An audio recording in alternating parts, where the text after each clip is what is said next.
Good evening, I'm Katerina Georgieva. Here's what's making news right now. We're off to the Lieutenant Governor's office and we're asking her to move forward on the writ.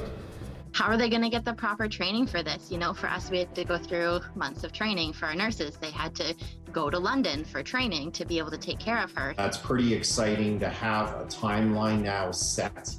This is a very complicated and also expensive project. Thanks for joining us.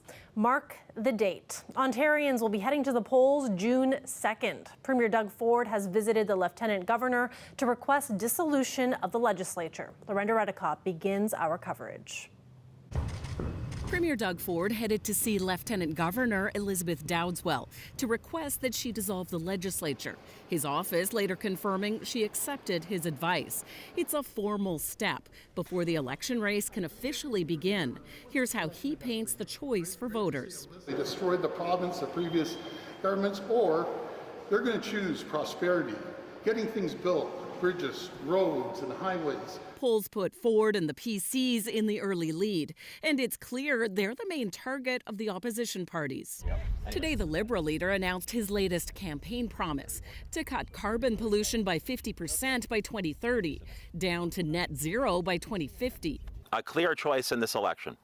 Backwards with the Ford Conservatives, or moving forward to tackle the climate crisis and protect our environment with the new Ontario Liberal team. Job number one is to defeat Doug Ford. Defeat Doug Ford and then start to fix the things that are broken, that have been broken for a long time. You hold in one spot. NDP leader Andrea Horwath visited a pastry shop in Toronto. As official opposition leader, she's also trying to show the Liberals, reduced to 7 seats in the last election, don't have the ingredients to beat the current government. This time, the best chance you have, the best shot at defeating Doug Ford is by voting NDP. Ontarians will head to the polls on June 2nd. That's less than a month away. We're having about as short a campaign as we possibly can before the June 2nd election. The progressive Conservatives don't want to have Doug Ford out there being attacked by all sides, essentially, for the management of COVID-19 for weeks and weeks on end. They want to move on. Tomorrow morning, the Lieutenant Governor and the Chief Electoral Officer will be signing 124 different pieces of paper.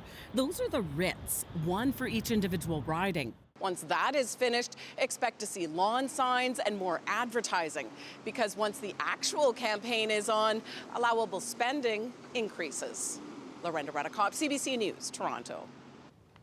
The Ontario Party has its sights set on ridings here in the Southwest in the upcoming election. But as Jacob Barker reports, the impact the newer right-wing political party will have on the vote count remains to be seen.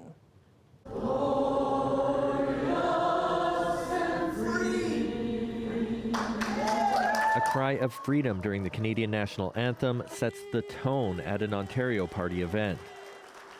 Last election, the new party only had 5 candidates in the running. This time, they say they'll be running a full slate. I believe that we have the most accomplished candidates we have. This week, the party leader was in Windsor to get momentum going in southwestern Ontario ahead of the election call. So we do need your help. 3 candidates on full display: Frank Casarano for Essex, Jeremy Palko for Windsor West, and former PC MPP Rick Nichols for Chatham-Kent-Leamington. Candidates making a challenge for the Conservative base. I would say there is only one Conservative party. It's the Ontario Party. The issues that matter here, talk to the voters. The kids' schooling, our lockdowns, all that kind of stuff. I'm against all of what they're doing right now. I don't believe in mandates. That's one thing. Like if someone wants to get a vaccine, I don't care what vaccine. More power to you. The next person doesn't want to get it, more power to them. Issues the leadership is taking note of. When it comes to teaching our kids, we want to educate them, not indoctrinate them. When it comes to personal medical choices, we want to leave that up to people. And when it comes to budgets and things like that, we want to balance them. So we're not a party that traffics in the extreme. An almost full house on a Sunday at this event charged those in attendance. But what might it mean at the ballot box? I think that the Ontario Party and the New Blue Party, they are following the footsteps of Maxime Bernier and the People's Party from the 2021 federal election. So I think that's really the model that we can look at to see what kind of impact they might have on the Ontario campaign. Grenier says PPC candidates in this riding did quite well, faring near or above 10% in all ridings. It does indicate that that would be one place where a party like the Ontario Party could have some success. That success, however, Grenier says, may not come completely at the behest of Conservative Party votes. A big chunk of those votes federally, he says, came from the Green Party, as well as non-voters. Jacob Barker, CBC News, Windsor. And for the latest on who is running locally in the provincial election, you can visit our website, cbc.ca/Windsor. We'll be updating our story as more candidates are announced.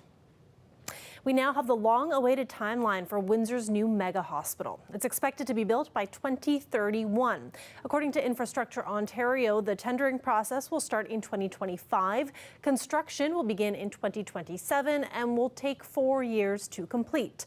Right now, Windsor Regional Hospital is in the middle of the public consultation process. We've had a bunch of town halls where we engage the public with our 30-plus user groups. And those user groups are still working, and those are made up of the clinical leadership, the clinical teams, frontline staff, as well as patients and individuals from the community are meeting on a regular basis and putting into words what this hospital is going to look like. The CEO says they are about to start looking for an architect. The hospital's design and the services it'll provide will be determined over the next 3 years. Mouget says if the money had been committed by the province in 2017, shovels would be going into the ground today. He says the court challenges by the group opposed to the hospital location also delayed the project. But he is grateful that the province has now set a timeline. The Ontario government is thinking about having school staff perform some medical-related tasks for students with disabilities, tasks that would typically fall on a nurse. That's according to a draft memo obtained by CBC News. Right now, it's a draft proposal, but as the CBC's Jason Vio tells us, critics give it a failing grade. This draft document from the provincial government is seeking feedback on school staff taking on more health-related responsibilities. Things like helping students with tube feeding, injecting medication, oral or nasal suctioning, catheter cleaning, and manual expression of the stomach and bladder. At first, to be honest, I thought it was a joke. That's how Nicole Lamont first reacted when reading this draft. Her 6-year-old daughter Lila has a rare genetic disease known as spinal muscular atrophy type 1. She has a tracheostomy, is on a ventilator, and is tube-fed through her stomach. Lamont says she can't imagine someone other than a nurse assisting with some of these things.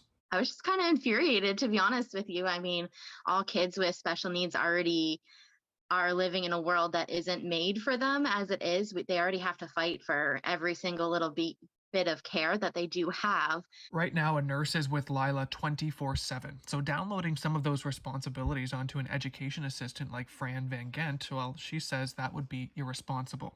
She's been working with kids who have disabilities for 20 years in Windsor, Essex. Over the years, her workload has increased, and some days she worries about the quality of education students get because of it.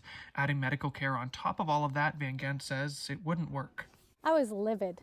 I was absolutely livid. And then I also thought, for the first time in 20 years, this is what burnout feels like. We should be focused on education. We should be focused on helping our most vulnerable students. We can't do that if we're performing small medical procedures in our schools. Educational support staff deal with all kinds of different scenarios during the day, but their main focus has to be on education. The Ministry of Education tells CBC in an emailed statement that this policy review was prompted in part because families told them the outdated healthcare framework is a barrier for children with disabilities to attend school.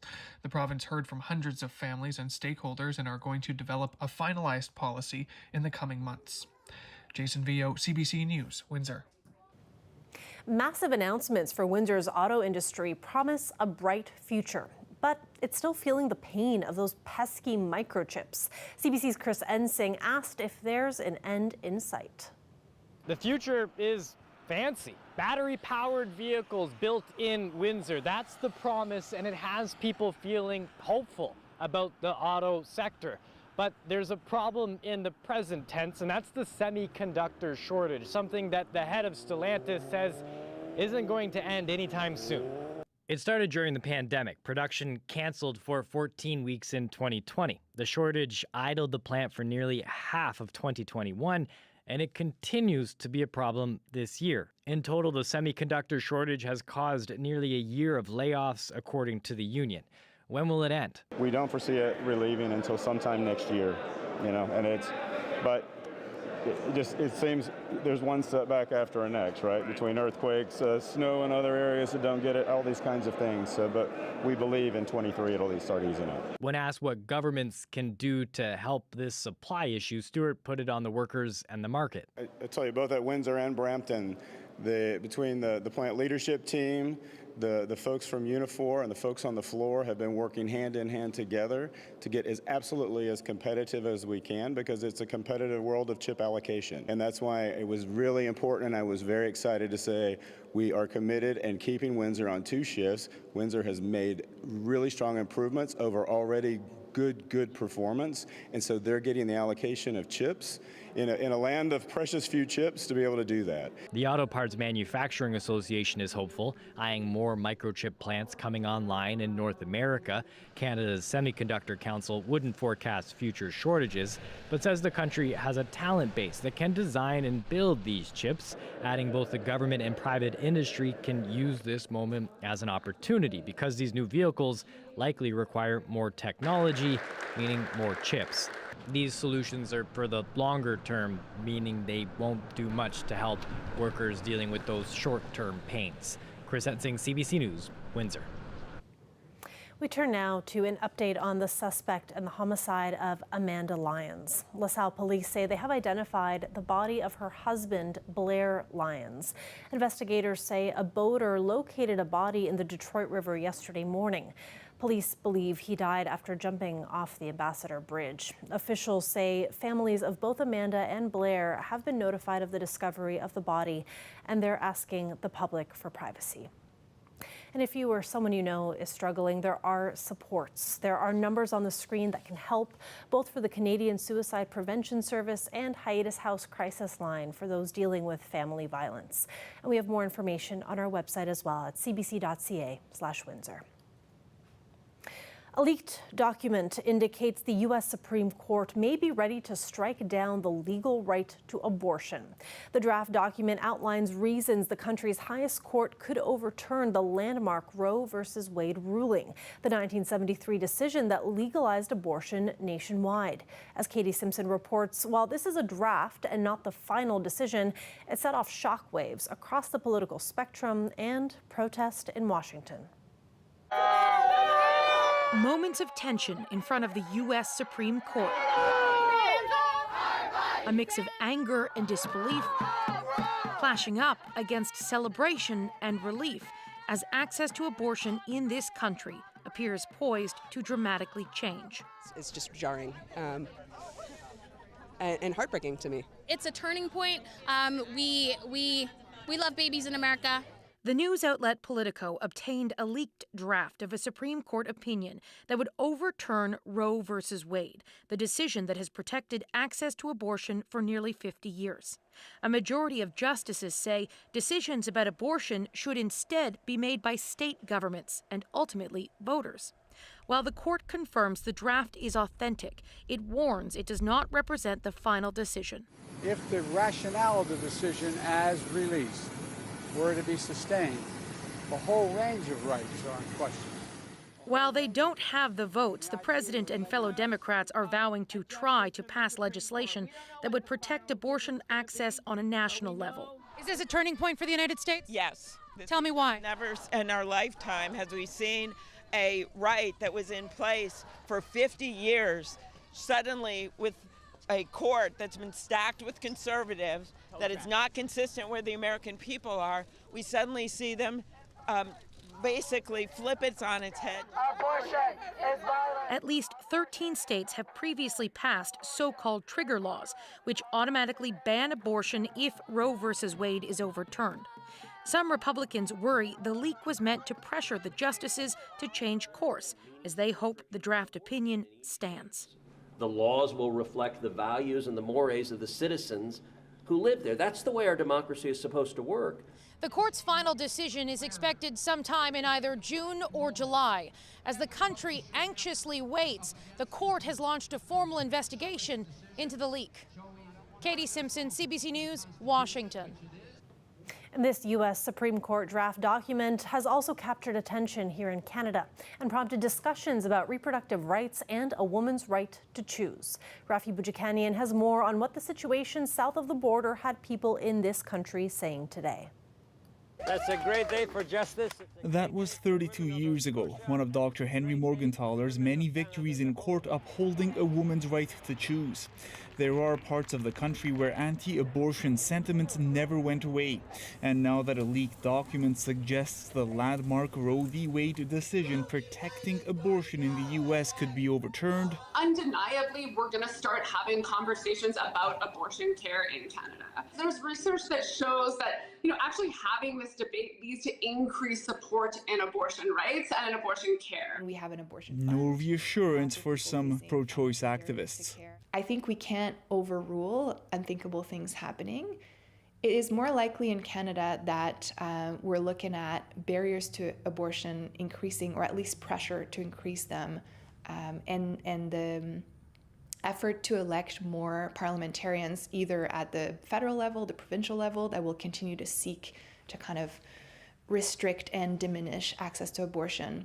Conservatives actually asked their members not to speak out on the subject today, saying it would be inappropriate to comment on matters before the U.S. courts, something the federal government seized on. What we need to make sure is that there's no backsliding of women's right to choose here in Canada.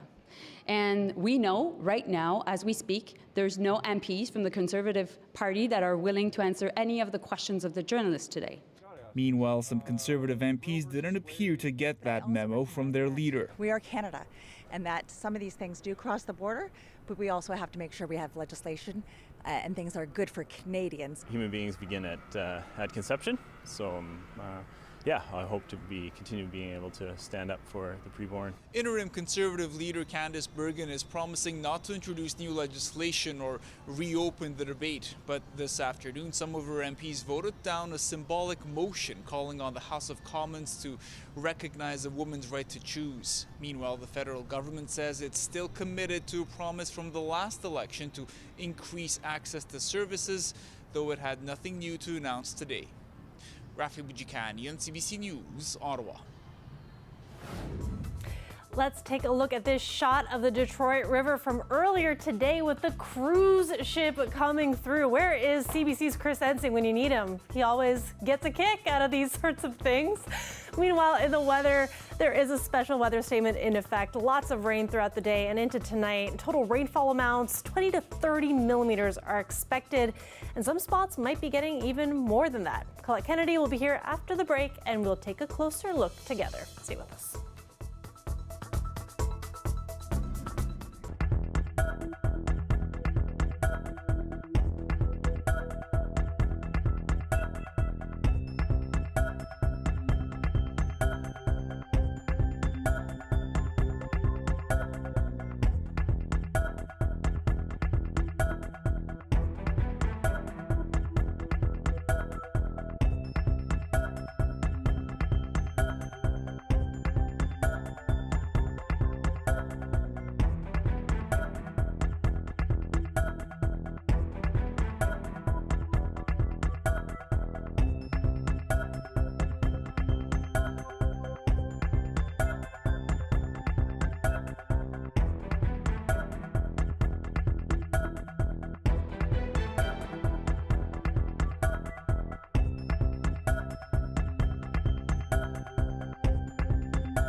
Colette Kennedy joins us now for a look at our weather forecast. Colette, a rainy one today, but it looks like hopefully most of it has passed. Yeah, and that's what we're looking at. Kind of the bulk of the main system is working its way through, so we've kind of picked up a good chunk of what's to come already. That's kind of the good news.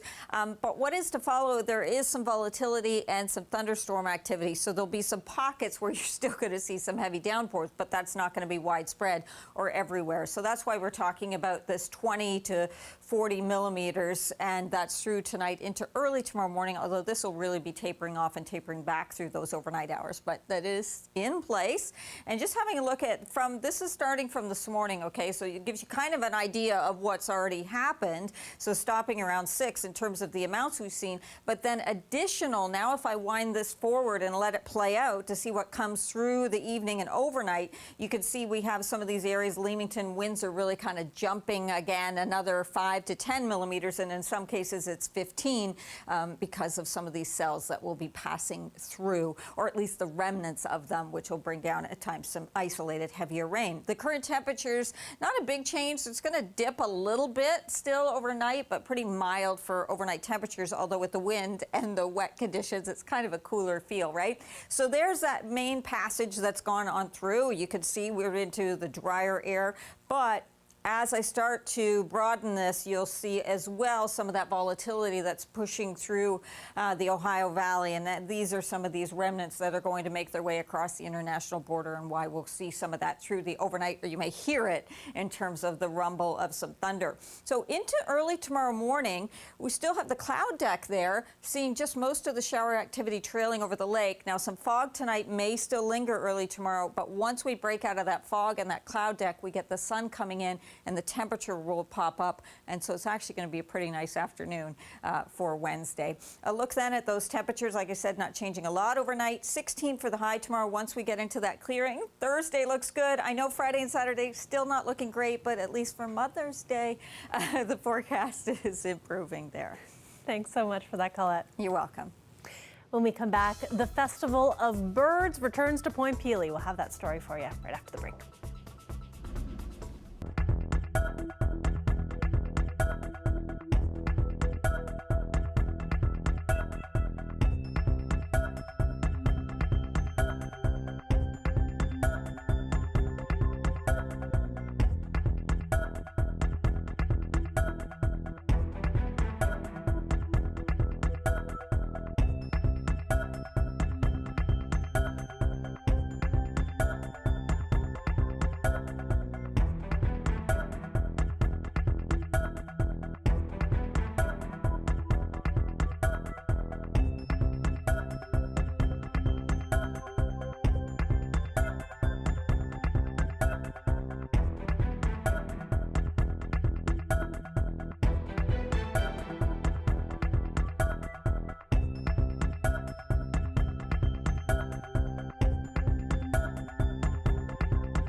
The late Montreal Canadiens icon Guy Lafleur is being remembered today for his kindness, humility, and his unique style both on and off the ice.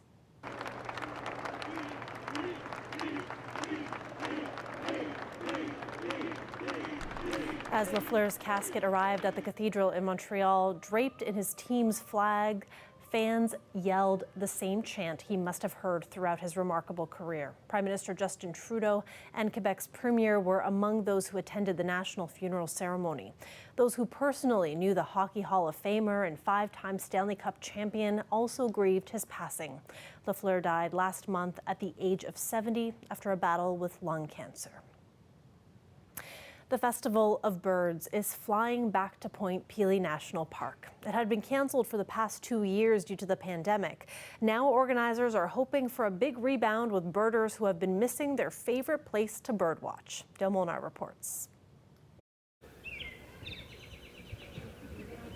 Birds of many feathers flock to Point Pelee this time of year on their annual migration.